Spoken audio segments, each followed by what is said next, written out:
funeral is about to begin, sir.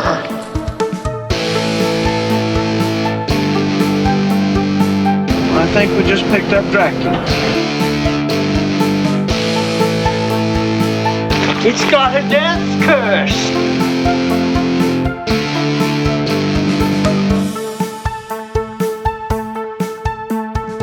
Are they slow moving, Chief? Yeah, they're dead. They're all messed up.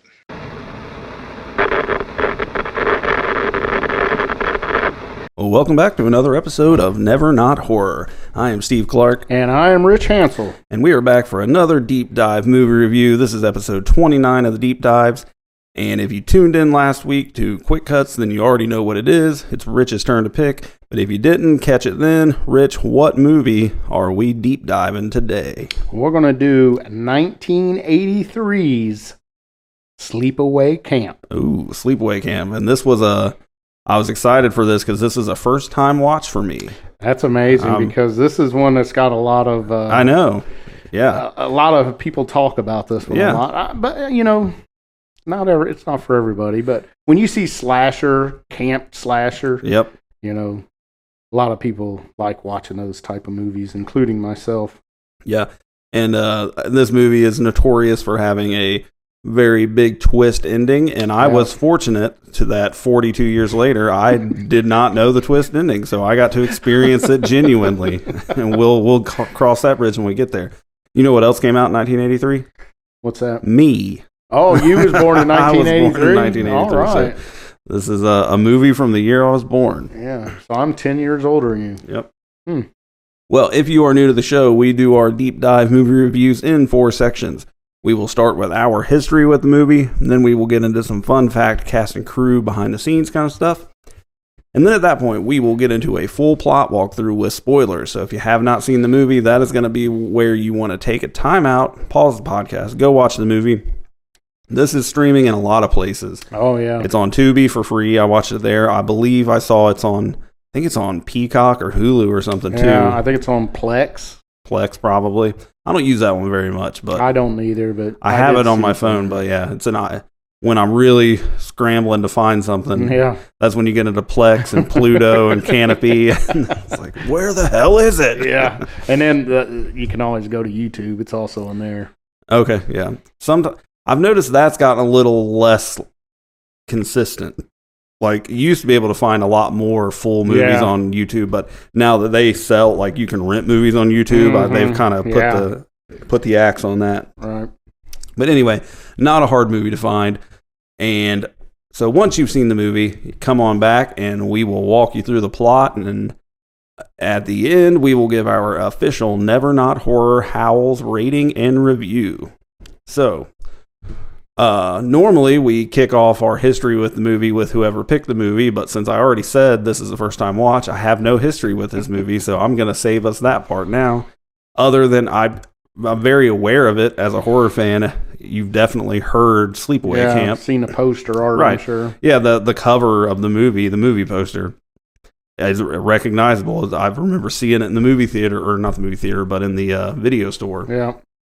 And for whatever reason, I can't explain. It seems like something I would have watched, but I never did. So yeah, it's just one of those ones that I was probably watching Witchboard again or something instead of watching that. But so yeah, I made it this far without ever watching it, and now I can finally scratch this one off the list. So, what about you, Rich? What is your history with Sleepaway Camp? We watched it. I was probably 11 or 12 years old the first time I saw it, and it was.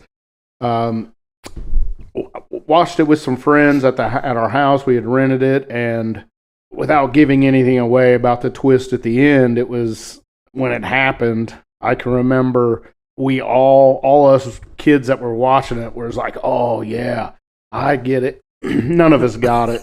We just, we didn't want to look stupid in front of our friends, so we just like, this is. But right, I see where they planted the seeds for this earlier. But we can. I'll touch on that a little more. Yeah. At the end of the walkthrough, because we definitely don't want to spoil anything in that, for at least that part. Yeah. Hopefully, if you're listening to this podcast, you do what we say. Go watch the movie, and you already know what the twist is. But I'm sure there are some people that do not go watch the movie. They just listen to a walkthrough. Yeah, so. for sure. So I like to leave it as a little surprise. I even do that too a lot because I listen to several horror movie podcasts, review things, and I listen to the reviews of movies I've never seen all the time. Yeah. If I know it's something I really want to watch and I don't want it to be spoiled, I won't listen to the spoiler parts. Yeah. But yep, I do that. Well, on that note, we'll go ahead and get into the fun fact behind the scenes stuff. So here we go.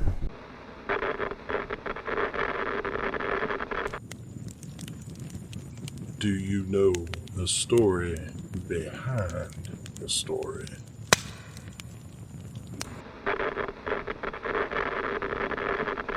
All right.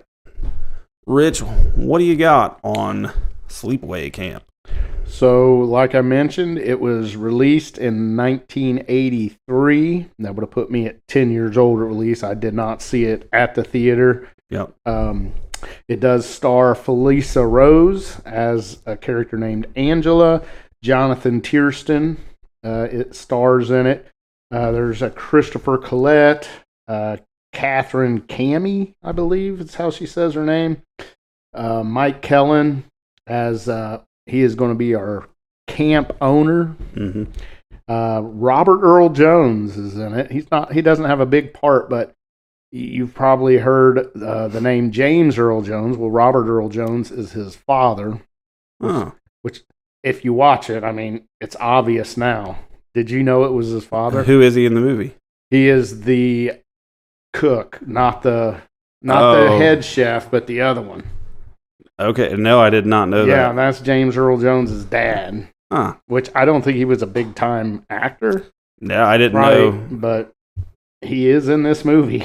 And he plays Ben. Well, that's fun. I did not know and that. when he does have some speaking parts, and he sounds just like James Earl Jones too.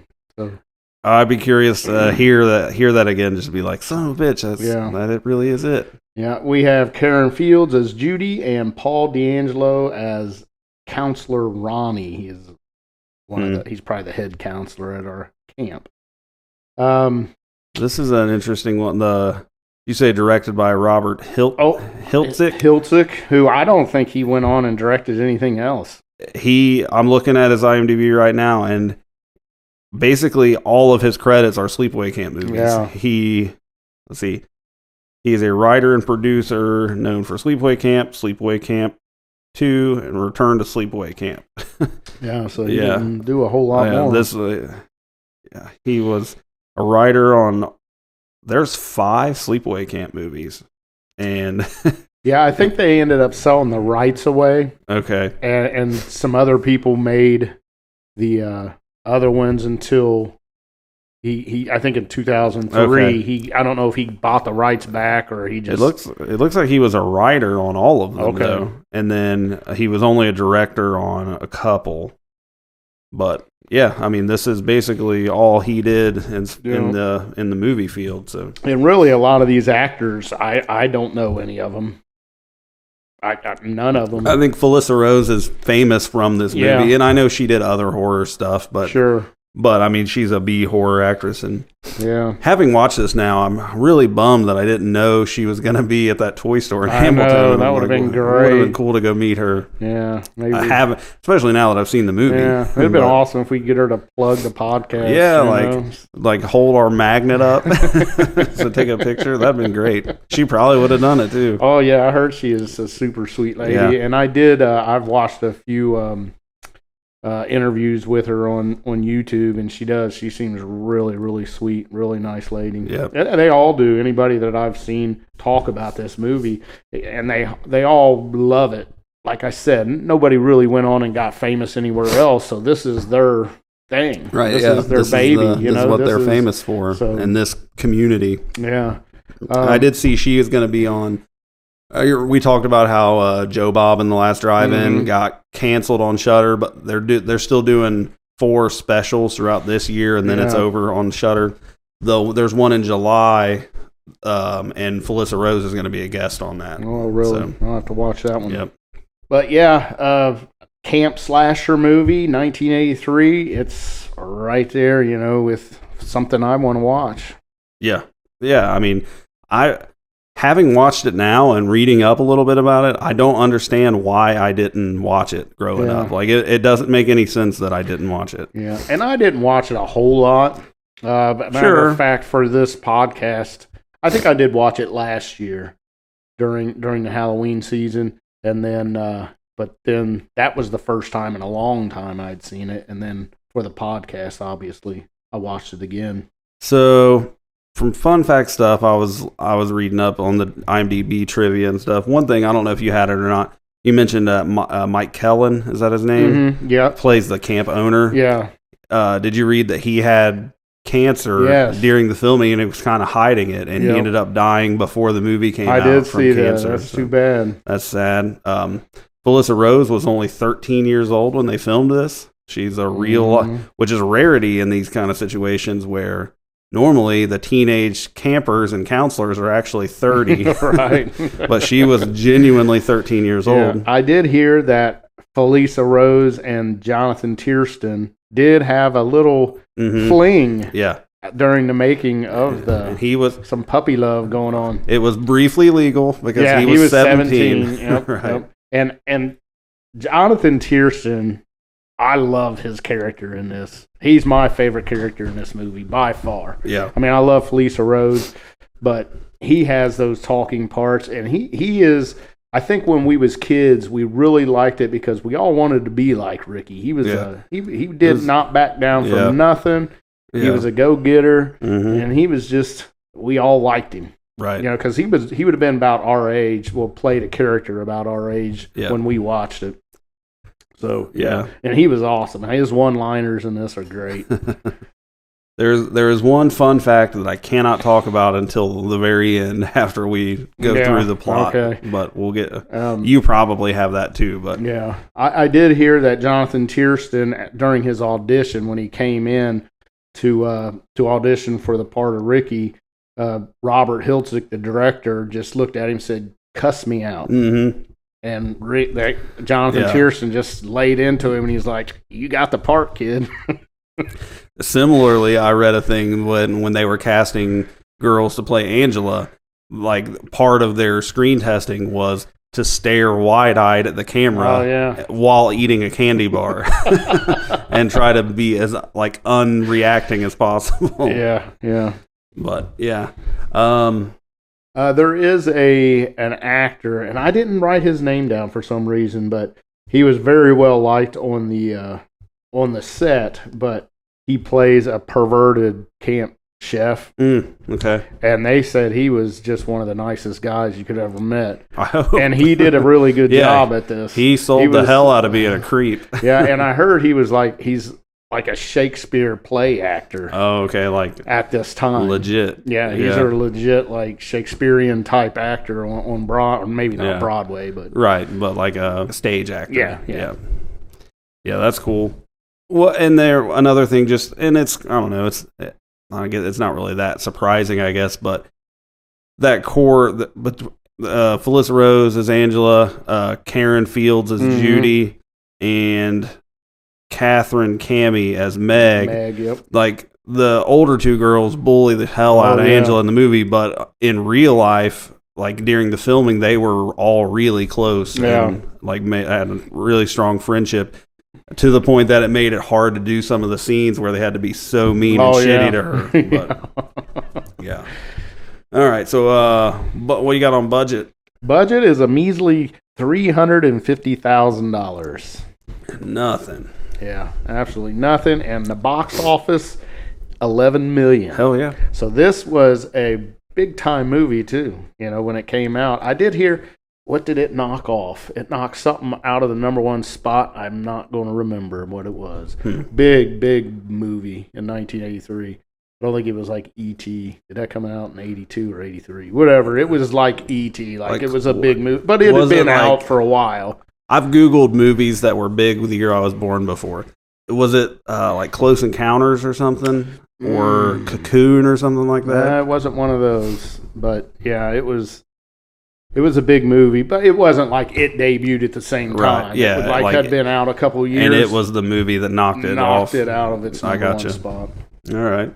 Well, yeah, I mean, that's a $1 million would have been 3 times its budget, so 11 million. I mean, it's like 33 times its budget. Yeah, I heard. I did watch the director commentary, and I did hear that it like made 450 million or 450,000 in its opening weekend. Damn. So it made all its money back plus 100,000. Very nice. All right, well, let's talk Rotten Tomatoes here. Having watched this for the first time, I was aware of it, never seen it, finally watched it. I was pretty shocked at Rotten Tomatoes ratings of this. Okay, I'm gonna guess that you were shocked because they are higher than what you. Yes. thought. Okay. Yes.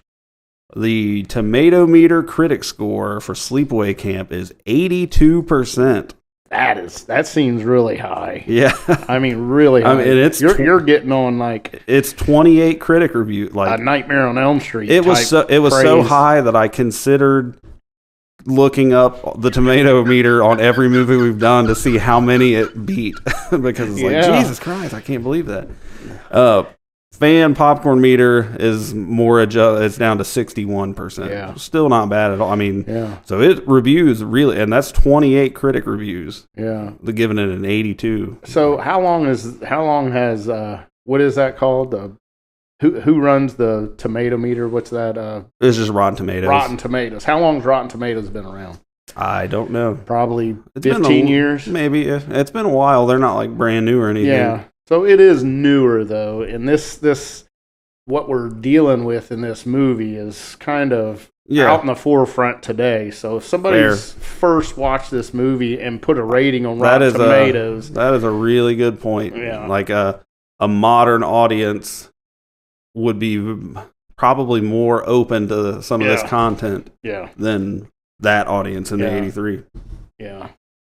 I'm sure if you watched Siskel and Ebert, they probably butchered this thing. They probably destroyed it. That's neither here nor there, and we'll get into the social commentary of the film as we go. All right. Well, that is your cue then. If you have not seen Sleepaway Camp, you're going to want to go check it out. Like we said, Tubi, Peacock, probably Amazon Prime, Pluto. Your neighbor probably has it on DVD, so lots of places to get it. But if you don't want it spoiled, and I would strongly say, as someone who had never seen this before, this movie is a lot more fun if you don't know what you're getting into. Is. Like having the ending spoiled is detrimental. Like it's a lot more powerful of an experience, I guess, if you don't know that. So I'll leave it at that. But yeah, so don't let us spoil it for you if you haven't seen it. Go check it out and then come on back and we'll walk you through.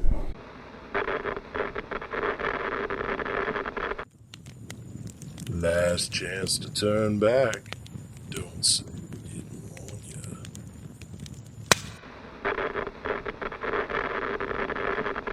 All right, here we go. Rich, walk us through Sleepaway Camp. All right, Sleepaway Camp opens with some eerie music, and right out of the chute, we get the title, Sleepaway Camp. We're looking at a lake. The camera is panning around the lake and a campground while the credits run. I will say, I did listen to on actor commentary on the Blu-ray that it was Jonathan Tiersten and Felissa Rose, and Jonathan Tiersten mentions that in the opening credits they spelled his name wrong. Oh, that's disrespectful. Yeah, I think they put it Teirsten instead of Tie. Put the E before the I. Yeah. But anyways, but he did talk about it. But they did get it right on the back of the good. On the case VHS. Yeah. So we're getting shots of a campground while the credits are running. We see a gate that has a sheriff's warning posted on it. Don't know why. Mm-hmm. And then we get finally a Camp Arawak sign, and it does have a for sale sign over top of the main sign. Now we're at the lake, and we see a father and his 2 kids, a son and a daughter, probably around 6 years, maybe 5 and 6. Yeah, pretty young. Yeah, pretty young. And they're on a little small sailboat. They're kind of just floating around the lake. And at the same time, we see a boat with 2 teens on it, a boy and a girl, probably 15 years old. They're just out for a ride. They're pulling a skier behind them. Mm-hmm. And we're bouncing in between these two happenings. So we got the kids and the dad on the boat, and then the two boaters with the skier behind them. Back with the father and the two kids. The kids purposefully capsize the boat to put their dad in the water, kind of laughing. Yep. I think he calls them schemers or something. You little schemers. Yeah.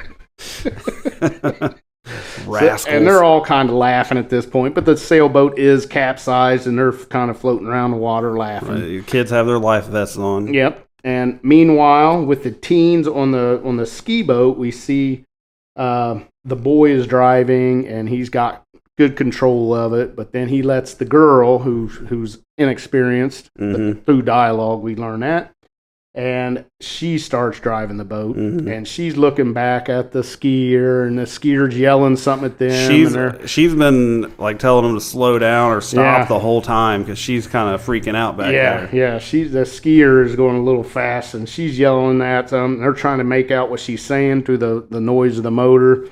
So again, we're back with the man and the kids, and we get dialogue about cousin Ricky. They just start talking about we got to go home because we're going to see Aunt. I think it was Aunt Martha or something, and the kids do ask, "Is Ricky going to be there?" No, Ricky's not going to be there. So we get a mention of Ricky that'll come into play later, and we get another man from the shore yelling to the man that they need to be heading home too. We'll leave it right there.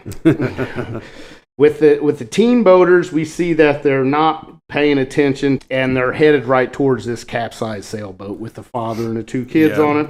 You can kind of see that what's coming as it's coming. Yeah, you're getting some dramatic music now. Yeah. And the girl on the skis, she sees what's coming before the drivers do. She's telling them, look out, there's a boat in the water. And they turn at the last second, and it's too late. Yeah. We get a collision. The ski boat hits the family, the man and his two kids, and we get one of the kids in a life jacket splashing around. And then we see the dad is floating belly up. Obviously, he's probably drowned, knocked out. He's going to drown if he's not drowned yet. The classic dead man float. Yep. And then we get a mangled life jacket pop up with nobody in it. Yeah. So we're assuming one of the kids got, but we don't know if the son or daughter yet at this point. You just see the back of their head. Yeah. And cut scene. Yeah. That is cut scene. Pretty right gnarly. Yeah, right out of the chute. Yeah. That's kind of like a cold open, I guess you would call it. And it's kind of pretty mean, like just a gritty, nasty opening. Yeah. Like, damn. Yeah. Ran over a kid with a boat. Yeah. So now we get a woman in a house and she's yelling for two kids to come down the steps. A very awkward woman. Very eccentric. Yes. Very super eccentric. She says that she's got some food for them to take with them on camp, and the two kids are Ricky and Angela, and they are cousins, and they're probably 13, 14 years old. So the lady gives them their physicals for camp, and she does tell them, we kind of get a premonition here. She says, don't tell the counselors how you got these physicals. And Ricky says, don't worry, I won't tell nobody. Doesn't mean nothing right now to us as the viewer until later in the movie. Okay, sends them off to camp. Now we get the bus pulling into camp, and the kids are running, and we see a camp counselor and the camp owner hollering orders out to the excited campers. Our camp counselor is Ronnie. He's going to be our head counselor. And the camp owner is Mr. Caustic. I think his name's Mel, right? Mel Caustic is our camp owner. They're barking orders to these kids as they're running off the bus. And we see what seems like the cooks, and they're watching the kids. And one of the men, I did write his line down here. It says, "Look at all that young, fresh chicken." Where I come from, we call them baldies. Jesus Christ! And he's looking like with like he's licking his chops. Oh man, this guy just is a creep. And this is the guy I was mentioning that is like the Shakespearean stage actor. Jesus Christ, baldies. And then he does say, makes your mouth water, don't it? He does. And the other cooks, they kind of just laugh him off and walk away. You know, it's probably like, oh, that's just Artie. I think his name's Artie. Yeah. And they walk away, but you can see that this guy is a real pervert. Yeah. So now we're introduced to Paul, who is a friend of Ricky's. Same age. He's also a camper. They camped together last year, and they're buddying back up this year. And Ricky introduced Paul to his cousin Angela. He says, this is my cousin Angela. She's never been to this camp before. This is the first time she's been away from home. And she's very awkward and shy. Ricky explains to Paul that it's Angela's first time away from home, like I mentioned. Paul heads off, but he turns and says, hey, Rick, wait till you get a load of Judy. And he does the old hands to the, you know. Yep. Judy's grown some. Yeah, and then he says, man, oh, man. So Paul turns and he walks away. So Ricky explains to Angela that he and Judy were a couple last year. So this Judy gal that Paul was talking about, they were an item last year. Had a little fling at camp. And all of a sudden they walk up onto Judy and she is talking to some older boys, and Ricky says, hey, Judy. And he tries to get her attention. She kind of turns and gives him a cold shoulder. Mm-hmm. And Ricky is definitely disappointed. So Ricky ends up showing Angela to her cabin. Then he goes up to Judy alone, and they have a little spat. You know, he's like, what are you doing with those older girls? I can't remember what they're much more mature than you or whatever. Right. Yeah. Kind of dogs him as being. Yeah. And she says something like, girls mature older than boys anyways. Right. Yeah, she has developed since last summer. Yeah. And the older boys are on her, and she likes the attention, so she's blowing off her boy from last time. So she turns and walks away, and under his breath, I love it, Ricky goes, bitch. You're going to get to love this Ricky guy when you see this movie. So now inside the girls' cabin, we're introduced to Meg, who she is going to be the girls' counselor, the females' counselor, and another girl, Susie. It's kind of like good cop, bad cop in this situation. You can see they're Meg both is a counselors, real bitch, right. and Susie's the nicer girl. Yep. So we get the girls all unpacking in their cabin, and we see Angela just staring at Judy, and she says, what are you looking at? And we can tell that Judy and Meg do not like Angela right out of the chute for whatever reason. I think just because she's staring at them. Right, which they haven't talked about it, but at this point it's noteworthy that Angela doesn't talk ever. She hasn't said a word yet. She just stares, and like even when they were at the home and Ricky's mom was getting them ready to go, she never said a word. And so she is very awkward, very almost mute. Mm-hmm. Wide-eyed, looking at everybody. Yeah. So you can just tell that Meg and Judy do not like Angela. Susie, on the other hand, she introduces herself to Angela, and we can see, we like I mentioned, we have a case of the good counselor, bad counselor. Yep. And between Susie and Meg. Now we go to the cafeteria, and all the campers are there, and we're introduced to camp counselor Ronnie, who we did see at the beginning of the movie when he was barking orders with Mr. Kostick, the camp owner, for the kids while they're getting off the bus. And he is approached by Meg, who tells Ronnie that Angela hasn't eaten anything since she arrived at camp. And Ronnie, who seems to be a super nice guy. Shorts are a little short, but yes. But it is the early 80s, so right. Yeah, he's one twist from his balls hanging out. So Ronnie goes and starts talking to Angela, and he tells her, "Oh, Angela, you got to be hungry, honey. Let me take you back, and I'll find you something good to eat, some ice cream or something." Mm-hmm. So he takes Angela back, and they go into the back kitchen, and as they're walking out of the cafeteria area where all the other kids are, we see Meg say, he's starting to spoil that little brat already. Mm-hmm. So we're just getting more signs that they don't like this Angela, just because she's weird. Right. So now in the kitchen, the back kitchen where they're cooking the food, Ronnie introduces Angela to Artie, our pervert cook. Right. Of course, he's the head cook back there. Yeah. So Artie, and he's drinking a beer. I like that part. He's like, Artie, why don't you be a little more discreet with the beer? Yeah. Isn't it lunchtime? Yeah. So Ronnie asks Artie to find Angela something to eat, and he leaves Angela with his pervert Artie. Ugh. And Artie takes Angela to the back pantry. Yes. And I can't remember his dialogue here, but and Angela's like, if you haven't seen, well, hopefully you've watched it now, but she's just huge, wide eyes, like just big, still innocent hasn't looking. said a word. Yeah, and hasn't said a word. Just almost like a doll or something. Yeah. And I don't even remember what he says, but I know he says at one point, he's like, I've got something good for you to eat, or something like that. Yeah. And he starts taking his belt off. Yeah. So, it's lunchtime in the middle of this. Yeah. I mean, this guy is just swinging for it here at this point.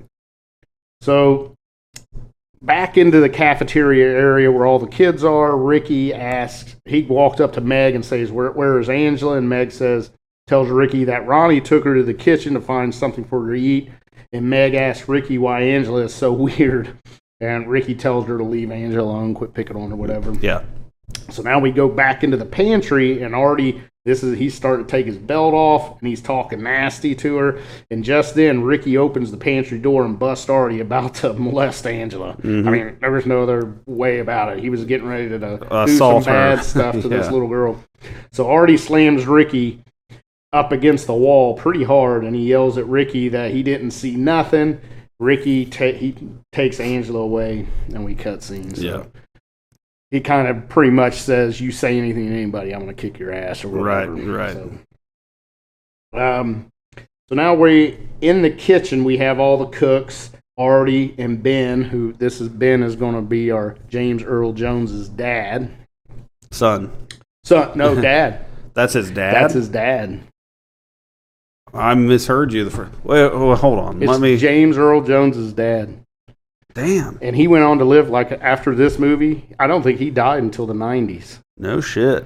Or maybe even like the late 90s. So he I guess that makes sense now. The whole time when we were talking before, I thought you said his son, and I was picturing younger than... Because James Earl Jones is old in my mind. But yeah, okay. Because, that dude, this was 83, and that guy was definitely like in his 60s, 70s. Yeah. Okay. Wow. Yeah. So we have all these cooks. They're preparing a meal, and there's a gigantic pot of boiling water going. I mean, this thing, it's got to be 5 foot tall. Yeah. I mean, it's on top of the stove, which is the normal height stove. So now but it's like damn near to the ceiling. Yeah. It don't make no sense. No, I definitely made a note of the comically large pot of to boil corn on the cob in. Yeah. So Ben's sitting on a chair, and Artie's just an asshole, and he says, "Give me that chair." And Ben gets up and he takes a chair, and he's got to stand on a chair. Why you wouldn't have a stool or something better? He's on this chair to check the water, and he burns his hand, and then he gets some salt, and the salt's empty, and he throws that. And he's just showing that this guy's a pure asshole. Yeah. He's grumpy. He's just grumpy. And then we get some eerie music, and we get a POV, like a first-person view. Yep. Of someone sneaking around in the kitchen, and while Artie, he's back up on the chair at this time, and he's looking into the pot and trying to get a shot. So our POV shot, we see a set of hands push Artie's butt into the pot, but he kind of catches himself on the wall. Yeah. So he doesn't hit the pot. So he don't hit the pot at this point, and he kind of turns and looks back a little bit, turns his head a little bit and says, "What are you doing in here?" And he says, "Help me get down." And then those set of hands, back to the POV view, pulls the chair out from under Artie. Yeah. Artie falls into the pot. Actually, he comes backwards, grabs pulls the pot off of the stove, and pulls the boiling water over top of himself. The 30-gallon tank onto himself. So this causes massive burns. We see his hands come up, and we do get good special effects in this movie. I was surprised with how graphic and solid like the practical effects are in this. Yeah. So first you just get his hands raising up to the air, and they're all burnt and red and blistered already. Skin's peeling off. Yeah, and then we get a picture of Artie's face, and he's screaming and yelling, and it's all pussed up and blistered. It's gross. Yeah, and he's screaming bloody murder. Because that's the first real special effects you see, and it's like, damn, that's solid stuff. Yeah, so that's where most of that budget went. yeah, special effects for sure. Yeah, they didn't pay no big time actors. No. They probably wanted to get James Earl Jones, and he was busy, so they said, we'll take your dad. My dad will do it. So now we get Artie. The ambulances has arrived, and they bandage him up. He's not dead at this point. He does not die, so he's not a victim. Yeah, but he's definitely not working anymore this summer. He's all bandaged up, and they put him on a gurney or a stretcher and wheel him out. So Mr. Caustic, who is our camp owner, he tells he gets all the camp counselors together and tells Ronnie, that the head counselor, that he doesn't. This is just an accident, and don't spread this out. Just keep it quiet. I don't want to get our camp shut down for this guy getting third degree burns or whatever. Very Jaws like with the exactly the town guy, the mayor doesn't want to shut the beaches down. So exactly that theme for sure. So Caustic puts Ben, James Earl Jones's dad, in charge of the kitchen and gives the other staff members a raise, so they all keep their mouths shut. Yep. Nobody says anything, and if they are asked, it's just a bad accident. So we get a hilarious comic relief after our that first accident, with Ricky pulling a prank on a boy that lay him down on the ground and tell him with his powers he can make him hold him down. I think with his powers, and with his mom, so that he can't do a sit up. He can't do a sit up. So and he's talking, you'll not be able to sit up with my powers. You're going to be held down. So you're going to try really hard to sit up, keep your eyes closed, or I think they blindfolded him. Yeah, it's just a funny comic relief, but he of course he tries real hard. When he pops up, they got another kid standing over top of him with his pants rolled down, and his nose goes into his ass crack, and it makes this noises like. Yeah. When that happened, there was a movie, because like we said, I hadn't seen this movie before, but there is a 90s kids comedy called Heavyweights, about where a bunch of kids go to a fat camp, and that's got Ben Stiller in it. Have you ever seen that? I don't think so. But there's a scene in that where Ben Stiller, they're crazy fat camp drill sergeant instructor guy, and they do that to him and tell him, or they tell him that you can't do a sit up when you can't see. Yeah, and he's like. It's so I wonder if they borrowed from this, because they do the same thing. Bet, and it's funny because when they do that, Ben Stiller's like, there's so many myths about the abdominal muscles. I'm happy to put this one to rest. And he does it, and one of the kids has his pants pulled down. It's just like that. Yeah, funny stuff. Very funny stuff. So after that, we get this really unnecessary baseball game in the movie. Yeah. I don't know why they did. It was like a 10-minute baseball game. Yeah, too. I mean, the only thing I think it does is it kind of establishes puts a wedge between the like boy a rivalry campers. Between the older boys and the younger boys. Yeah, because Ricky is talking all kinds of shit in this. Yeah. I mean, he is talking shit. Yeah. And I remember being a kid and loving this Ricky guy, because he doesn't hold back. He's like, "You fucking suck, motherfucker." I mean, he's like 13. Yeah, I think there was a line where one kid says, "What's he say? Eat shit and die, Ricky." and Ricky fires back with, "Eat shit and live, Danny." Yeah, it was great. Yeah, I mean, I think that's what it's for, just to kind of set up that rivalry. Yeah, because they end up winning. Ricky's team wins, and they really rub it into them. Mm-hmm. They're like, "You guys suck. We're so much," whatever, just calls them a bunch of losers and stuff. Right. So it does set that wedge between the campers, the male campers, anyways. Next, we get a group of boy campers, and they are plotting a plan to get Angela to go down to the lake for a skinny dip. And when they ask her to go, obviously she doesn't. She just kind of sits there and stares, and I still don't think she said a word. At this point, she hasn't yet. So they start making fun of her. And Ricky happens to be walking by, and he stands up, and there's a fight. Ricky, he's not afraid. He'll fight in a drop of a hat. I think, does he come out with a hat on at this point, the cowboy hat? I think so, because it was like a little dance thing, yeah. Yeah, it was great. So Paul is with Ricky when he kind of walks out and starts this fight with these kids that were making fun of Angela. Paul, he sits down to Angela, and he starts to talk to her, and they have a kind of a one-sided conversation, but I think at this point she does say something. Well, he's being nice to her and like treating her decent. Yeah, he's the first person besides her cousin that has. Yeah, he says good night, and she says good night back. Yeah, like he gets up and walks away, and then she calls after him and says good night. Yeah, that's exactly what it was. Yep. And he's like hot dog or whatever he says. I don't remember. Far out, because he's happy that she talked to him. Yeah. He understands that Angela's probably interested in him as much as he's interested in Angela at this point. Yep. I think that's what they was getting at, trying to beat that into our brains as viewers. So now we get one of the boys who was making fun of Angela out on a boat with another girl. It's nighttime, and they're on the boat, and he's acting like an asshole. This is one of the kids that was on the other baseball team, just a dick. Yep. And he capsizes the boat on purpose, tells her they're snapping turtles and snakes. And this is just some girl camper. It's not Angela or one of our main characters.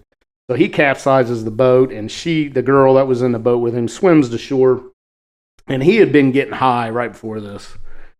And so he's stoned, and he crawls. When the boat capsizes, you can climb up underneath the boat and have that air pocket there. Yep. So he's under there, and he's singing, I think, to listen to the acoustics down in that. He's boo bop a doop bop or whatever. Right. And all of a sudden, a head pops up. You only see the back of the head, and that boy's like, "What are you doing here?" And whoever it is just dunks him underwater. And we cutscene, assuming that they're probably drowning this stoned kid. Now we're at the next morning, and there's a counselor, and he is pissed off. He's throwing chairs around because these kids had that party, and they left a mess, and he's throwing a big temper tantrum. It's pretty funny. But he says, "And what's this doing here?" And it's the boat. It's the capsized canoe. Right. So he goes over to it and pulls it, and we get the dead body of that boy, and a snake crawls out of his mouth. That's a real snake, too. Yeah. Yeah. Again, really good practical effects. Like it looks looks like a drowning victim. Yeah.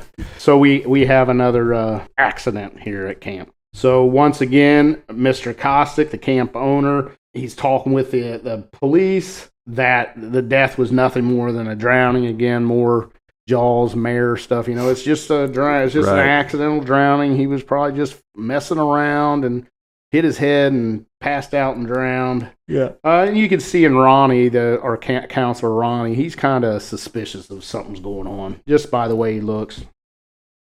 So in the next scene, we get all the female campers. They're all playing volleyball, except obviously Angela. She's just sitting off to the side, staring at everybody. Yep.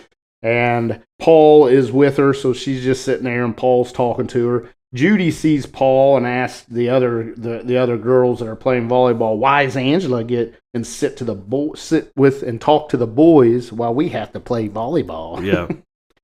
So she's obviously jealous that this Angela girl's getting some attention from any boy. It wouldn't matter which boy it was. Right. They just don't like her. Yeah. So Paul asks Angela while they're sitting on this bench if she would like to watch a movie with him. And it was pretty funny because she says, "We all have to go to the movie." He's like, "Yeah, but we can sit next to each other." So she says yes. Yeah. So Meg approaches as they're having this conversation. She starts yelling at Angela about not having to do the activities that all the other girls have to do. And then Susie, our nice counselor, she comes up and tells Meg, "Leave Angela alone. Just leave her alone. Right. Why you gotta be a bitch?" So, and at this point, Paul walks off. Yep. We fast forward that night in the movie at the rec room, and the movie is now letting out, and we see Paul and Angela leaving together, and they get to Angela's cabin, and Paul kisses Angela right on the lips. he just kind of surprises her, Making his move. Yeah, making his move. And then I think he kisses her twice. He kisses her. He said, "Oh, you didn't back away. I'll do it again." Mm-hmm. And just a little peck. Right. And Angela turns and she just goes into her cabin. So suddenly Judy shows up and says that he and Angela are getting quite friendly with each other and kind of in a nasty way. And Paul just walks off. So as Paul gets back to his cabin, he walks in to find Ricky and the other boys pulling another prank on another kid. And this is the old shaving cream in a hand and tickle the nose. And he smashes the shaving cream in his own face. Real quick, I was present for one of those. This was in college age, so I had already dropped out of college, but I was still partying with college kids at college, and we were in a dorm room, and it was two guys, and we were friends with the one guy. He was my buddy's cousin, but the other guy was just some random dude from I think out of state, and they did that, and he was drunk and passed out, and they did the shaving cream thing and did it, and he was covered, mashed all his shit, shaving cream everywhere, and he woke up and just flipped out, and he called his dad in like Chicago, and he's like, "You gotta come get me." Are you serious? It was a bad scene, and wow, he took that to heart. He did, and it was like you felt bad for the guy, but it was also funny because things just got really out of hand. Such a bully, Steve. A lot of things got out of hand in those days, but I was there. I wasn't participating in the pranking. Sure. I was a witness to it. So after this kid gets a shaving cream to the face, he does pull a knife out and chases Ricky around with it. And this knife does show up again in the movie, and I think it's kind of a red herring. Yeah. Because we know that this kid has the knife. Right.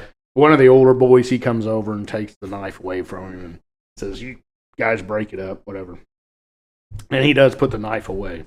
But the next scene, we see Paul come up from behind Angela. They're on a set of bleachers, I think they're on. And he does the guess who, puts his hand around her eyes, and she guesses a couple names, and he says no, and she's happy to see Paul. Right, yep. Playful little. Yeah. So Judy comes up, and she's nasty to both of them, and she leaves.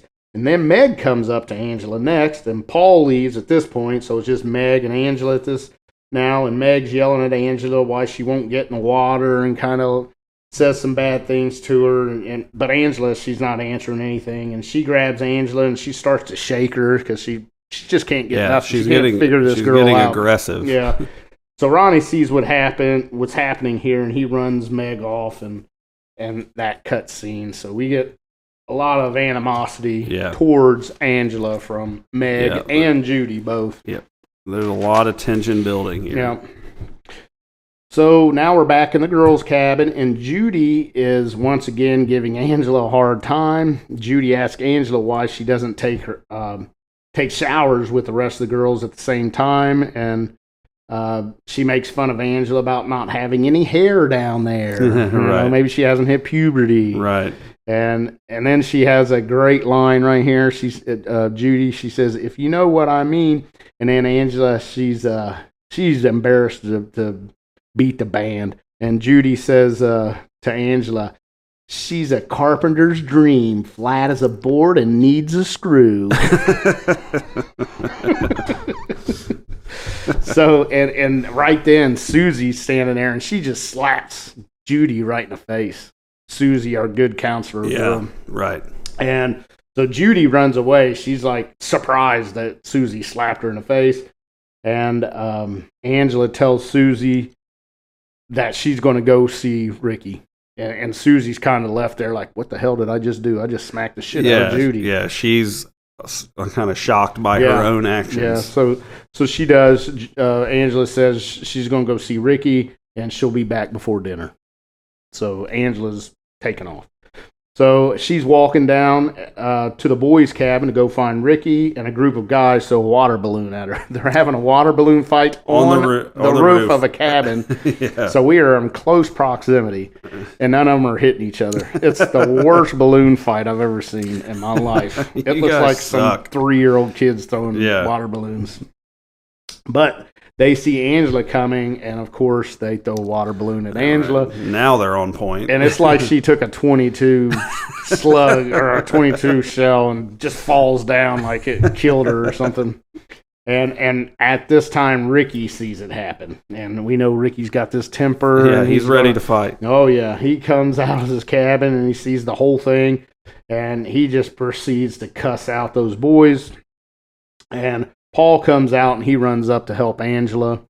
And so Mr. Caustic sees all this go down. And he's like, you motherfuckers get down here. And Right. he gets on Ricky a little bit too because he heard all the cuss words that were coming out of his mouth. And so he said, one more and I'm kicking all of you boys out of here. All of you, you're out. I'm sending you home. So Angela, she's like glaring at these mean boys. We get, I think it's more than just a stare. It's more of like, you son of a bitches. Yeah. Still doesn't say nothing though. She's just staring. Right. Yeah, there's only like 3 people that she'll speak to. So we've got some suspects now. We've got, it could be Angela, it could be Ricky, it could be the kid with the knife, it could be a lot of different. It could be obviously not Artie because he's shipped out of there, but he's boiled. Yeah. So we do have some suspects. Yep. Now we get a boy walking into his cabin, and they say, "Hey, we're going to get a baseball game to get together." He says, "I'll come down and play baseball after I take a big old greasy shit," or whatever he says. Yeah. He's got to take a big poop. So he goes into the bathroom, and again we get a POV view, a first-person view, and they've got a broom handle. And they skinny little broom handle too, and they stick it through the handles so that whoever's that boy that went into the bathroom, he's not going to be able to get out. Yeah. But then we see a gap of about 4 feet at the bottom where he could crawl out if he absolutely wanted to, or he could just kick the door because the broom handle's about the size of my thumb. But let's not dig too deep. Yeah. But anyways, so he's locked in this, and then we get the knife we saw the boy have. Yeah. And it stabs into the screen and tears a hole in the screen. There's a screen window above the toilet. So he can't really see. He's kind of like, who's there? Who's there? The boy taking the shit is. And then all of a sudden we see a stick pop through the window with a beehive on the end of it. Yeah.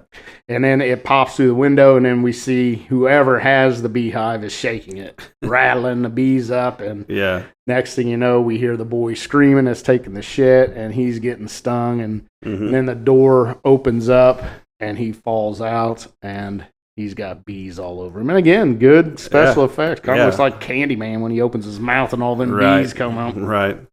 And I think it's worth noting here, too, with these POV murder scenes, very reminiscent of another camp slasher from a few years prior. Yeah, a little bit of Friday the 13th. There's definitely some DNA coming from that. For sure, 100%. Yeah.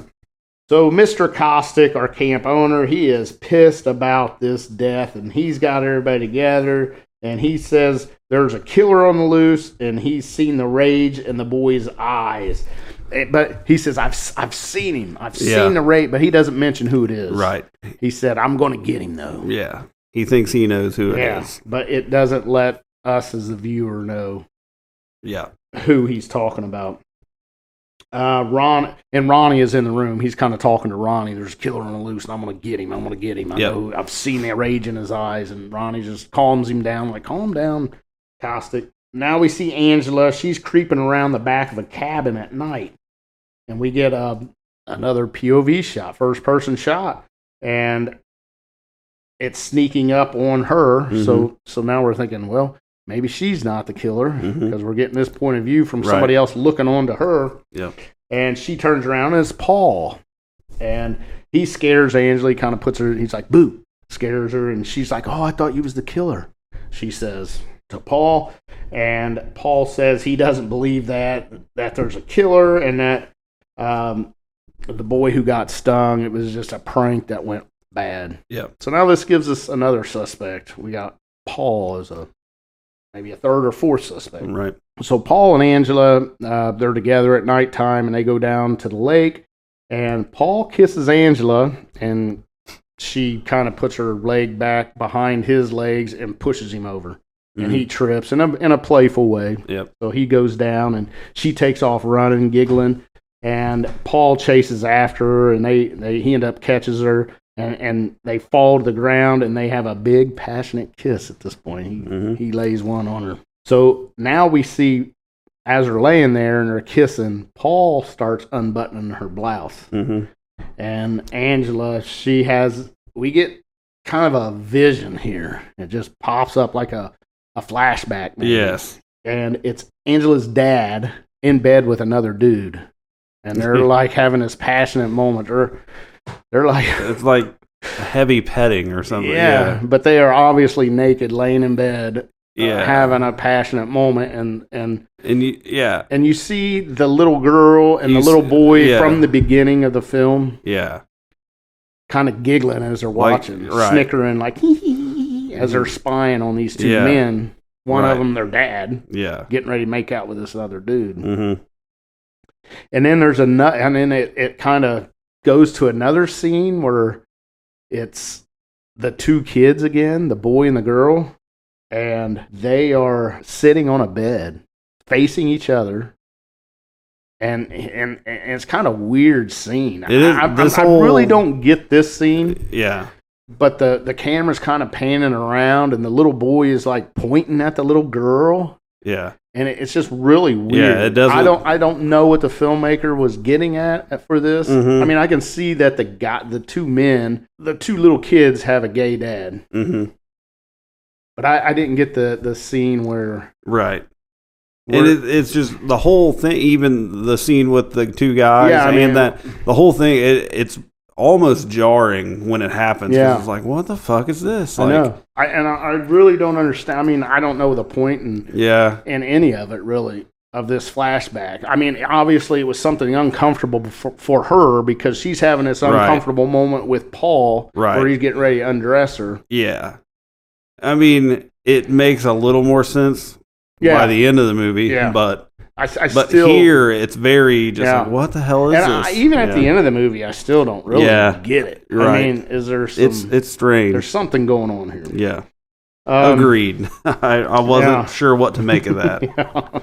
So we snap back to present day with them laying on the beach, and Angela yells no as he's trying to unbutton her blouse, and she pushes Paul off of her. And she runs away, and Paul, confused, yells for her, but she keeps running away, and we cut scene right there. Yeah. Really awkward scene. So the next day, we have the campers playing a game of Capture the Flag.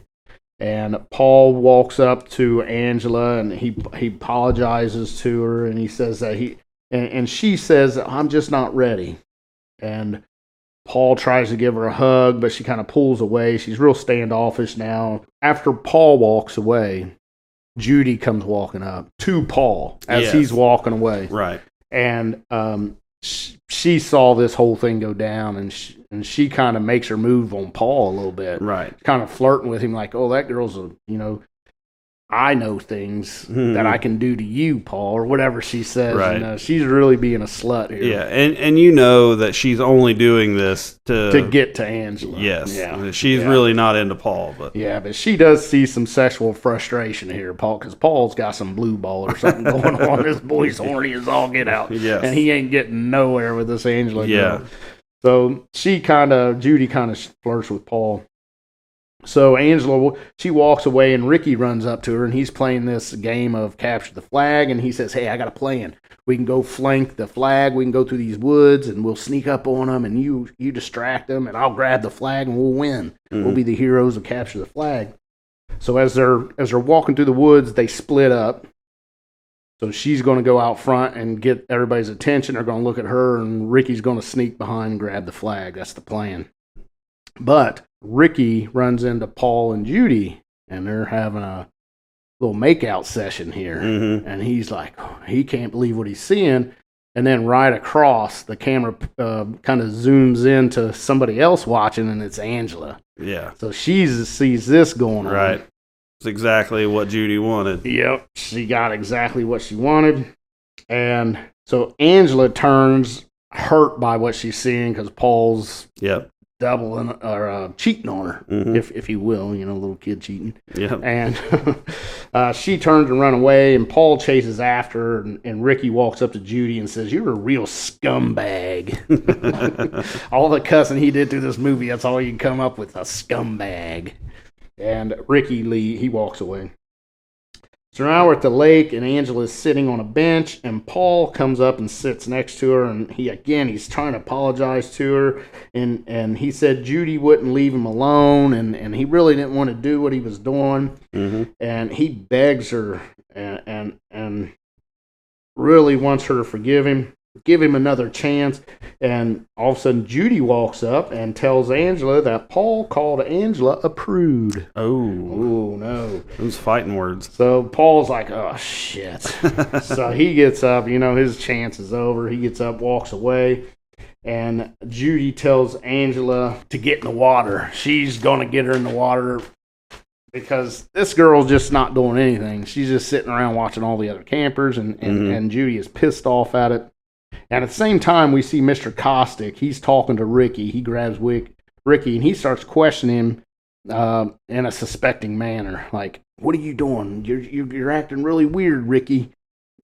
And now we can see who he was talking to Ronnie about. It was Ricky. He's suspecting Ricky as being our slasher. Because of his anger.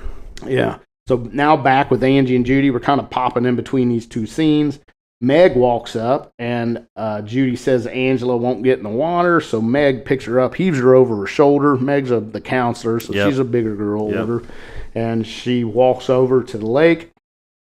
Now we go back to Ricky and Mr. Caustic, and Ricky sees what's going on with Angela, and he starts to run to help, but Mr. Caustic, he grabs him by the arm and starts yelling at Ricky, saying, "How are you going to do it this time? You going to drown again? Or are you going to stab somebody?" I mean, he's just letting it fly. Yeah, he's losing it. And pretty much saying Ricky killed all those people. And then Ronnie comes up, and he breaks up Caustic and Mr. Caustic and Ricky. And then now back with the girls, Meg throws Angela into the lake. Ricky and a counselor, they pull out Angela from the lake, and Ricky walks Angela to a bench, and he promises, as they're walking off the dock, we see a bunch of the little kids throwing sand. Yeah. You don't notice this scene. It's going to make a future scene seem really weird, but the kids are throwing sand at them as they're walking off the dock at Angela and Ricky. And he kind of says, "Quit throwing sand, you little son of a bitches." So they sit down, and Ricky promises Angela that they won't get away with this, and he's going to get them. Yeah. And we cut scene. So we're starting to believe that maybe Ricky is the killer. Right. Maybe Mr. Caustic is right. Yeah, he's going to get them. Yeah. So that night, we get a counselor meeting where we learn that one of the counselors, Eddie, will be taking the younger kids camping down by the lake, while the other counselors will be monitoring they call it a social, I think it's like a dance or something, down at the rec room. All but Jerry and Meg, Meg is getting the night off. So Eddie will be with the little kids. Meg's got the night off. They don't have to work. She doesn't have to work. So this is a really weird scene, too. It is. So Meg, who's probably 16 or 17. In the movie, yes, probably. She's in real life, probably not. But so she walks up to Mr. Caustic, who looks like he's in his 60s. Yeah, he's the guy that has cancer in the filming. Yeah, he looks pretty rough. He looks like, I don't know. I don't know what a comparison would be. Like a Mr. Furley or something from Three's Company. Yeah. I mean, he's got black socks pulled up to his knees. I mean, he's a typical 80s old dude. Yeah. So Meg walks up to him and says, "Hey, I happen to have the night off. What about that dinner you promised me?" And Mr. Caustic, he's like, "Oh, yeah. Right. We got a bully here," like Marty likes to call him. So he says, "I'll meet you at 9:00. Yeah. So we get that weird thing. Very awkward. Yeah. Very weird. Inappropriate. Yeah. So Meg, she tells Judy that she has a secret date tonight, but she obviously she don't tell Judy who it is. She's like, "I'm not saying." She needs to take a shower, and she goes into the shower room, and there's a line of girls trying to get in the shower. So she says, well, I'm going to go. Is the water still on the cabin next door? And Judy says yes. Judy says yes. So Meg says, well, I'm going to go over there and take a shower. Yeah. So now this puts Meg all by herself in a cabin. So Meg is in this cabin alone taking a shower, and we get another POV of someone come into the cabin, and they have a knife, and then you see the knife poke through the shower wall right into Meg's back, and they kind of pull it downwards. Why she don't pull away from the knife, I don't know, but it was in the script to stay right up against Right. the wall where the knife comes through. How's the murder going to work if you don't stay there? So we have Meg stabbed, and then you see the killer hold the knife into the shower. You only see his hand or her hand, whoever it is, and they kind Someone's of hand. wash the knife off, the blood off the knife, Mm-hmm. and we cut scene there. So we got another dead person. So later that night, we see Eddie and the younger kids are probably 6, 7, 8 years old, Yep. something like that, and they're hiking down to the beach for their camp out. And Eddie and one of the kids go to collect firewood while the other kids set up camp. Meanwhile, Angela asks Paul where Ricky is, and he says he's resting at his cabin because he had lunch and it's not setting well in the stomach, so he's feeling a little sick. So as Paul's asking Angela where Ricky is, and Paul, he's trying to apologize to Angela, and she tells Paul to meet her at the waterfront after the social. Mm-hmm. So Paul, this excites the hell out of him. Yeah. And he says he'll be there. And Angela walks off. Yeah. So now we're back with Eddie and the young kids camping. And two of the kids, they're all sleeping snug in their sleeping bags. And two kids wake up and they say they're cold and they want to go back to the cabin. So he reluctantly gets up and he kind of looks down at the other 3 or 4 kids that's still sleeping. And he's like, all right, let's go. So he's going to leave these little kids there sleeping alone. What could happen? Right. A killer running loose. Right. So he takes the kids and leaves them there. So we get a POV shot of someone watching the kids. Oh, man. Yeah. So meanwhile, we get a shot of Mr. Caustic. He's looking for Meg because she's late for the date. You know, he's trying to get him some young and baldy. And she's late for the date, but everyone says they haven't seen her. Last time they saw her, he asked Judy. She says she went to the other cabin to take a shower. Now we see after Mr. Caustic leaves the girls' cabin, we get Judy, and she's got a curling iron out, and she's doing her hair, and she's pretty much all alone. It's dark in there, and she hears somebody coming. Oh, no, she's not alone. She's with the boy. This is where she's making out with this other random boy. Yeah. Another camper. Yeah, just making out with him. And they hear somebody come into the cabin. And he gets scared and runs off. Yeah. Well, first he goes under the bed. Yeah, but then he doesn't want to risk it again. And then he's like, screw this. I'm out of here. The boy leaves, and she's really pissed because she ain't getting no action here at this camp this year. And last year she was the girl, everybody wanted, and this year she's nobody. So now we get Mr. Caustic going into the other cabin where Judy said that she went to take a shower, and as he walks in, Meg's body falls out of the shower. So she stood there the whole time, dead, and then fell out. Yeah, it just worked out that way. So Caustic, he believing it was Ricky, and he has these lines. He's like, that son of a bitch killed Meg. I'm going to get him. I'm going to get that little son of a bitch. And he has a meltdown right there. So he's going to go get Ricky. So now we're back into Judy's cabin, and she's alone now. That boy run off, and she's got a curling iron, and the door opens, and it looks like Ricky standing there. Mm-hmm. Blue jeans and a baseball shirt. Yeah.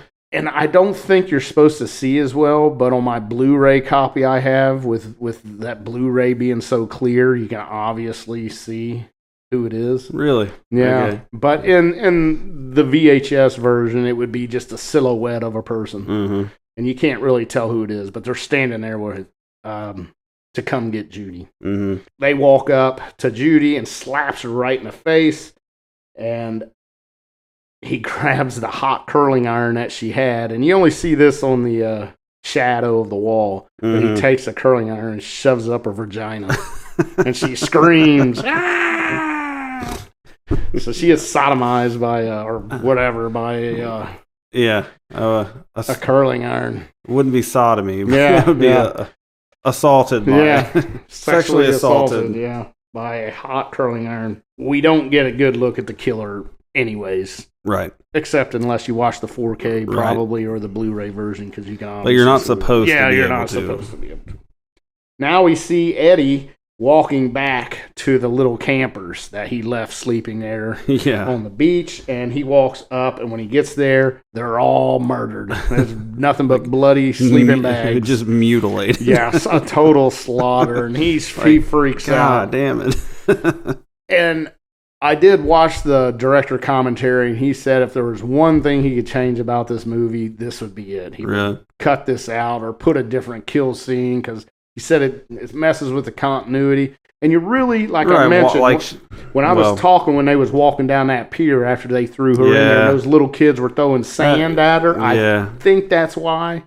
That makes sense. But you really don't notice them because you're focusing on Angela and Ricky, and you're really not seeing those little kids throw sand on her, because it's kind of a distance honestly, shot. I didn't pick that up either as a first-time watch. And I only gathered it through that director commentary. Yeah, okay. Because I was like, I didn't notice them throwing sand on them. But that makes a reason for... for them to... Because everybody has a reason to die in this movie. Yeah. You know, whether they bullied somebody or whatever. Yeah. And then you're like, these little kids, why is this person killing these kids? But it does seem that that's definitely like a minute detail that... Why to kill four innocent little kids. Why would you do that? Yeah. So Eddie, obviously distraught, walks off to go get help. So Ricky goes down to the rec room as the social's letting out. He stayed at his cabin because he had a bellyache, and he asked Ronnie, he said, man, do you mind if I go in there and get something to eat? And Ronnie's like, yeah, go ahead. So he walks in, and then he comes back out, and he's got a handful of candy. Yeah. So he's eating candy as he comes out, and he's walking back to his cabin, and he sees Ronnie kind of talking on the phone in the background, and Ronnie's like, what? Are you serious? And it's obviously Eddie telling Ronnie that the little kids have been murdered. So now we see Mr. Caustic grab Ricky as he was walking with the candy. Caustic walks up and he starts beating the shit out of Ricky. I mean, he gets him kind of in a chokehold, and then he slams the ground and just starts beating him. He's raising his fist up and slamming him down. He's yelling at, you killed the kids, you're killing everybody. And he's pissed off. And Ricky's like, I didn't do anything. You know, he's denying everything. Caustic keeps beating the shit out of him. As far as we know, Ricky might be dead. If not, he's unconscious because he quits yelling. Yeah. So Ronnie tells a girl to gather all the counselors up and meet him at his shed. You know, he's got to do something about this murder spree that's going on. So we go back to Caustic, and he's beating Ricky, like I mentioned, unconscious, if not dead. And he's like, oh shit, what did I do? I need to run away. I need to hide. He's talking to himself. So he takes off running, and he sees somebody. He gets to like the archery range, and he sees somebody holding a bow and arrow, but you don't see who it is. You only see the arrow holding up, aiming at him. Right. And Caustic says, it can't be you. It can't be. So now we know it's not Ricky. Yeah. And whoever it is, they let the arrow go, and it hits right through his neck. Yep. And kills Mr. Caustic, our camp owner. And so now we go back to Ronnie and the group, and a police officer pulls up, and the cop says to gather all the campers up. Susie comes running, and she says that Angela and Judy are missing. Another male counselor comes up and says that Paul and Ricky are missing. So everyone separates to get the campers. Ronnie and Susie, they go together to hunt for the missing kids. And then we see Paul. Now we're back to Paul, and remember he was meeting Angela after the social down by the waterfront. So we got an excited Paul walking down the waterfront looking for the Angela, and he finds her And she tells him to take his clothes off. Well, she says, let's go for a swim. And Ricky said, or Paul says, well, what about our clothes? And she says, take them off. And man, he can't get them clothes off fast enough. Yeah. And Paul gets really excited, and he starts stripping. So now we see the cop and a counselor walking through the woods, and they find Ricky, and he's beat to hell, where Mr. Cossack beat the shit out of him, but he's alive. So they can hear him. He's like, oh, he's coming to. And they pick Ricky up and carry him towards the cabin, and they hear screaming, and it's another counselor, and this other counselor has found Meg's body. And then the cop shows up. Now, did you notice the cop's mustache? I did not when I was watching it, but I read it. It is so bad. I guess he went and shot another movie. Yeah, and shaved it. And shaved it off. Because at the beginning of the movie, he has a nice mustache. Yeah. And now at this point, they're like, hey, we need you to come back for the ending of the movie. And he's like, shit, I shaved my mustache. Yeah. So it's kind of half-ass drawn on. It's total fake. Yeah, I did ridiculous. Read that. It looks like a comedy skit, but it is so funny. So when you're watching this, check this guy's mustache out. So, anyways, Ronnie and Susie are looking for the missing kids, and they hear someone humming a song, some weird song, and they walk towards the humming, and they find Angela sitting, holding a bloody paw. At this point, it just looks like she's holding his head in her lap. She's sitting on the beach. And her back is to them. Her back is to them. So now we get another flashback. And this is where we find out what the fuck's going on. Yeah. So it's a flashback of that eccentric Aunt Martha, and she's got a little child standing in front of her, and she says, I got some new clothes, and you're going to be a little girl now. I really always wanted a little girl. Right, and the little child has like bandages all around their head from the boating accident. Right, so all you can see is their face. So this little child has gone to live with eccentric grooming, if you will. I don't even know. I don't know what you said. Aunt Martha. Yeah. I mean, what a weirdo. And she says, you are going to be a girl now, Peter. So now we understand from the beginning of the movie that the surviving kid was the boy. Mm-hmm. So Angela actually died. Right, which is, because the whole time we've been thinking, obviously, Angela was the girl from the boating accidents that survived. The camera pans around and we see, and she actually calls him, your name's gonna be Angela now, Peter. She says his real name, Peter. So that is kind of a flashback. She's always scene. wanted a daughter. Yeah, always wanted a daughter. So back to reality, we see Angela stand up. Which she's naked because totally we saw that when Paul's decapitated head rolls off of her lap as she stands. Yeah. She turns around and we see Angela's penis. Full frontal nudity. Full frontal dong. Yep. And she's got her mouth gaped wide open and she's giving this kind of weird growl. Right. And Ronnie, he walks up and says, how can it be? God, she's a boy. Dramatic music. Her still growling. Yeah, and that's like the iconic image if you've ever seen the image of Felissa Rose screaming and like real wide mouth. That's that scene. Yes. Without the dong. Yeah. Now this, you was going to mention the part. So the fun fact that I couldn't talk about before. The way they filmed this, I mean, obviously that was a man, a very skinny man, and they just had like a mold of her face. Yeah. So it was a man wearing a mask of Felissa Rose for basically. The full frontal shot. For the full frontal, because you can tell. I mean, she looks like it's clearly not real, obviously, but. The face is clearly not her either. She's got blood all down her, and her little wicker bill's hanging out at this point. And it is a real wiener. Yeah. Did you hear that? Like, I was watching the actor commentary on the Blu-ray, and they were talking about this guy, like he was going to do it, And then right at time of shooting, he was like, I don't know if I want to do this. And they're like, man, you got to do it now. Yeah. I mean, we're shooting right now. Yeah. And so the guy was just totally not ready for this. And it's cold, I guess, at the time of shooting.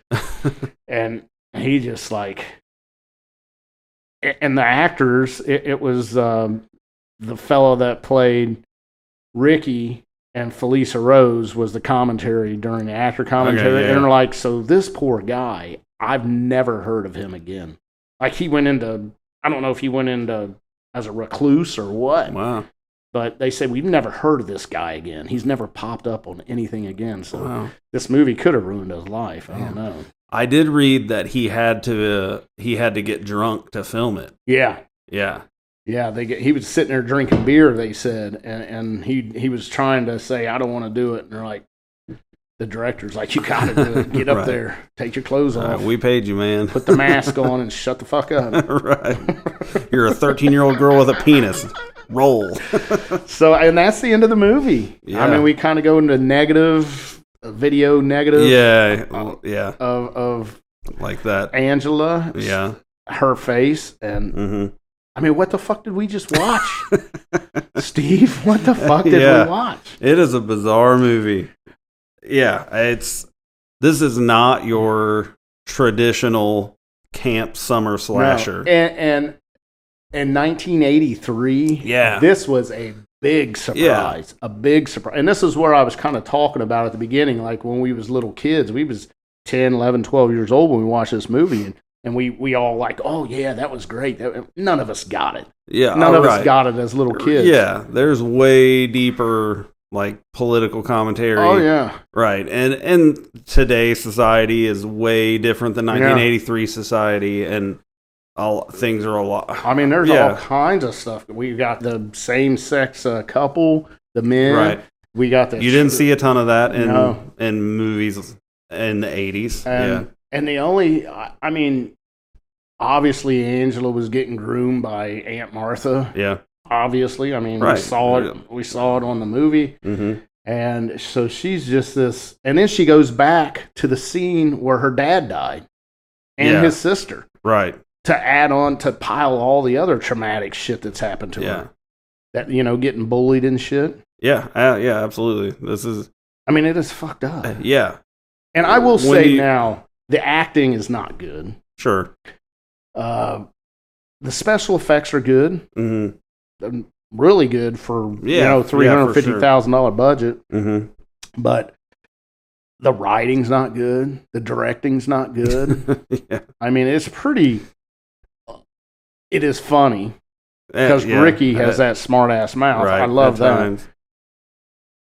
But we'll talk more when we get our. I was about to be like, simmer down. Hold on. Yeah, but anyways, that is Sleepaway Camp. All right. Well, let's go ahead and transition so we can get back to what we were talking about. So let's get into our rating and review.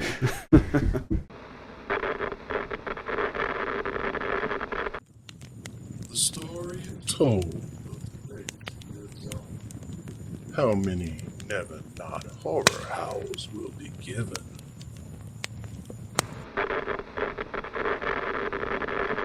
Okay, all right. So continue with your rant. Okay, back to the rant. Yeah, like I mentioned, the directing's not great. The acting's not good. The casting isn't great, although, like I mentioned, I do love Ricky and Felissa Rose. Yeah. They're our best two act. Paul's good, too. I like Paul. Yeah, I think all three of them are good. And even the Mean Girls are good. Yeah, they're good. Yeah, it's not bad. Yeah, it's not bad. There's just some sketchy acting. Yeah, and there's a lot of questions about some of the kills, like why did the girl stand up in the shower and fall out soon as Mr. Cossack walked in? I mean, come on. There's some questionable killings, but they're good. The special effects are good. Yeah, I was really surprised by that. Yeah. But I don't know why. I love it. I mean, I love this movie. I really, really like it. Yeah. And I'm not. It's like the Phantasm debate from last deep dive, where it's like, I know this movie doesn't make any fucking sense, but I really like it. Yeah. And I can see people totally bashing this movie. like, what the hell? That is awful. Yeah. But for me, I don't know. I have a soft spot for it. I really, like you mentioned at the beginning, really wish we would have went and seen Felissa Rose. I mean, she was at a store that's 3 miles down the road. Yeah, well, from here, yeah. Like 10, not even 10 minutes away. Yeah. We could go see her, but yeah, for whatever reason, we didn't do it. But anyways, I really wish we did. So I guess I'll get to my house. I am really anxious to hear. I didn't write this down. I didn't write my ranking down, but I'm going to go ahead and just pop it out there. And I can't believe I'm doing this. I'm going to give it a 4 out of 5 house. I'm giving this a higher rating than I did Halloween. 1978 Halloween. Yeah, okay. 4 out of 5. I mean, I don't think you're completely off base. Like, Rotten Tomato critic score was an 82%. Yeah, I can't foresee this because obviously I'm sure you're not going to give it a 5. So I don't think it will ever be in the Never Not Horror Hall of Fame. Yeah. I wouldn't expect it to. But for some reason, I really like this movie. I can watch it several times. I laugh. I crack up. And I don't know. I got a soft spot for it for some reason. Yeah. I mean, I think there's something to you having a history with it and seeing it as a kid. Yeah. And then not even understanding what the hell I was watching when I was a kid. And now growing up, watching it now, I'm like, God damn, that is fucked up. Yeah. So I think that even makes it better to see that this guy was this director and these actors, because the guy directed and wrote it. He wrote the script too. Right. He was kind of ahead of his time, really. I mean, because this movie could be made to. I don't think that anybody would. Yeah. But I mean, it was way ahead of its time. And I heard that this movie is really highly regarded in the trans community. During the actor commentary, they was like, "Yeah, this thing is big with it. They really like it." And the trans activists and stuff. But when I look at it, I'm like, God, why would you think that? Because it's a killer. Right. One of the actresses, it might have been Judy, I don't remember, or Meg, one of the two. I feel like, obviously, she's not a bully in real life. She's a very nice person. But I was reading in the trivia stuff that she has a trans daughter, a trans child, and she's like active in that community and stuff. So, yeah, I mean, this is a unique movie. Yeah. So, what about you, Steve? What are you going to give it? Let's hear your review. And I don't fucking know, man. You're still trying to collect your thoughts on what the fuck happened. So, yeah, I mean, coming into this first time, this is not, I mean, in my mind, this was going to be a generic Friday the 13th knockoff. And it's in ways it is, but it's in other ways, it has a much more original than you thought. Yeah, like message or plot or whatever. Like, this is not a typical slasher movie. Like, this is way different. A lot of what you said I agree with. Like, the writing's not great, some of the acting's not great, not at all. But Felissa Rose is cute as a button in this thing. Yeah, she is. This is probably the hardest movie that we've had to rate out of 29 movies that we've deep dived. So when I watch movies, I always rate them right after I watch them on Letterboxd. Because in this case, I watched this probably about a week and a half ago. And knowing that I may change one way or the other, I might grow a little bit on it or I might sour a little bit. But our discussion has changed me a little bit. I'm going to change it from what I had on Letterboxd. I originally, on first watch, I gave it a 2.5 on Letterboxd. Okay. And after the walkthrough discussion, I'm going to bump it to a 3. So, yeah, I'm going to go 3 out of 5 howls. All right. So that's a 3.5 average. Yes, a 3.5 average. Yeah. Pretty good. Pretty good. Right there with the tomato meter. Yeah. Yeah, what a weird movie to rate. Like, it's speaking for me, I would absolutely watch this again. Yeah. Like, especially now, having watched it once and then done this walkthrough and you pointing out things that I did not catch at all. Yeah. I definitely want to watch this again. Yeah. And I want to watch the sequels and see what that's all about. I do too. Yeah. I heard like everybody comes back. I know, all the survivors come back. I heard that. Yeah. So, and I will I mean, for a contrast here, I told Todd, fan of the show, that we were going to be doing this before, like after we recorded last time, and he said, "I'll keep my thoughts of Sleepaway Camp to myself for now." Okay. And then when I watched it and I went to Letterboxd to rate it, I'm friends with Todd on Letterboxd and I follow him. So when I hit Sleepaway Camp, it popped up and it showed me my friends who have seen it and rated it. Todd gave Sleepaway Camp a half a star. Oh my God! Well, you know what? I hope Todd listens to our podcast here. And, He's going to, I'm sure. And he might get a change. He might be like, those guys are a little bit right. He actually told me that he was going to have to watch it again to see why he disliked it so much. Yeah. But yeah, really. It is a movie. Now, I will say, without that twist at the end. Yes. This is probably a half a Howl movie. Maybe a 1, 2, maybe. It makes it so unique. Like it does. Yeah. It is. It comes up, smacks you right in the mouth, and then goes off. Yeah. For the time period and what this movie took, this generic, I mean, you're 3 years off of Friday the 13th? Yeah. Like this is a trope at this already at this point. Yeah. And to do something so different, and I mean, and I still, after watching it and going this walkthrough and taking notes, I still have questions. Like I mentioned when I got to the part where the two kids are on the bed facing each other and he's pointing. I still don't understand that. Right. I don't know what he's pointing at because at this time, as far as we know, they're both still alive, obviously, because they're there. So the accident hasn't happened. She hasn't been. Yeah, this is a flash. She hasn't been groomed yet by Aunt Martha. This is a flashback. So it's just. I don't know. I don't know what they're doing there. I wish I knew. So leave a comment if you know what the heck's going on. Yeah, if you can explain this. Yeah. But yeah, either way, I'm really glad I watched it. I'm glad you picked it, and. Yeah, I'm gonna roll with a 3. Did not expect you to roll with a 4, but I get it. I mean, there's nostalgia sometimes that hits a movie. Yeah. There's sometimes it's just the perfect storm of things that you like. That I mean, I guess this is probably the '80s version of. What was the movie in the 90s that had the big twist at the end where he sees dead people? The Sixth Sense. The Sixth Sense. Kind of the same deal, It's like this super twist, and you're like, what the? Right. What the hell? I didn't see that coming. Yeah. It's kind of like that. So maybe that's what I'm feeling, because The Sixth Sense really isn't that great of a movie, but it's that ending. Yeah.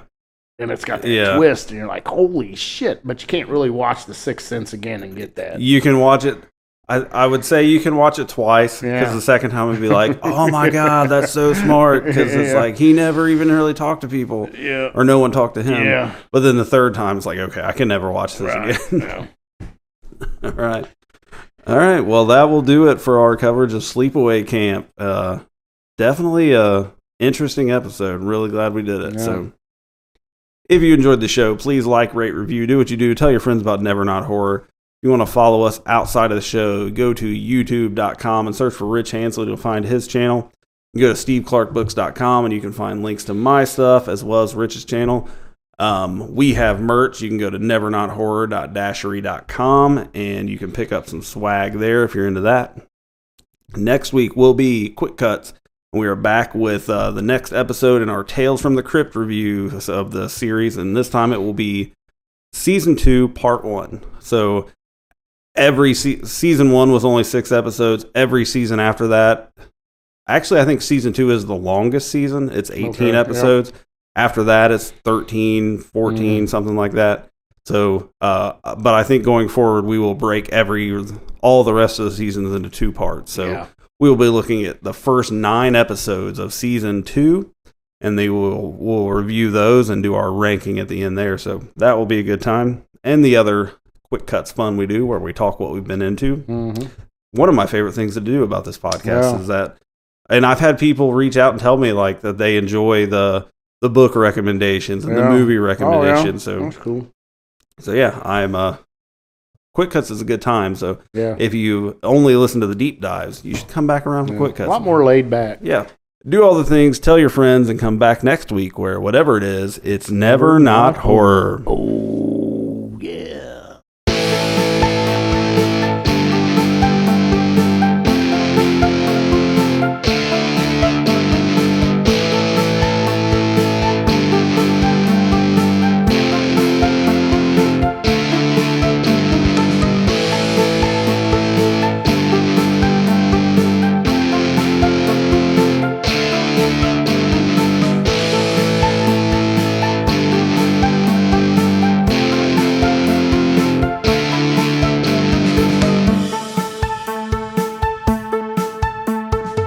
Are they slow moving, Chief? Yeah, they're dead. They're all messed up.